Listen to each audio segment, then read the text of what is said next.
Hi everyone, the Penguin Chef here. Today we're going to be making an apple cinnamon pork tenderloin. You can see I have here 2 pork tenderloins, each about 1.25 pounds. We're just going to put a little bit of salt on this side. I have here my pan coming up over medium heat. I'm going to add a little olive oil and then we're just going to brown them up.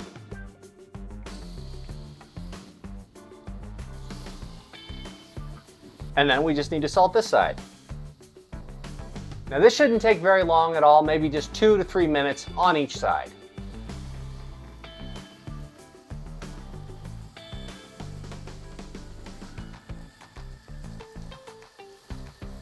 Once these are brown top and bottom, we're going to take them off the heat.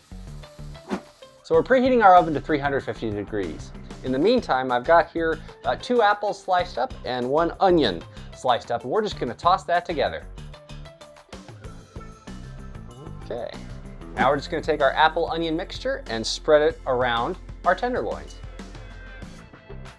Kind of give it a little push in between. So the next thing we're going to do is we're going to drizzle this generously with honey.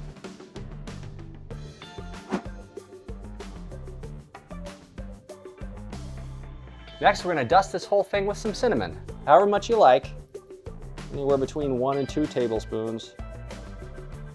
Don't forget the apples and the onions. And then we're just going to lay a few of these odds and end pieces of apples. Once this is all put together, we're going to bake this in our 350 degree oven for 40 to 50 minutes or until the internal temperature reaches 145. Once this is done cooking, we need to let it rest for 10 minutes.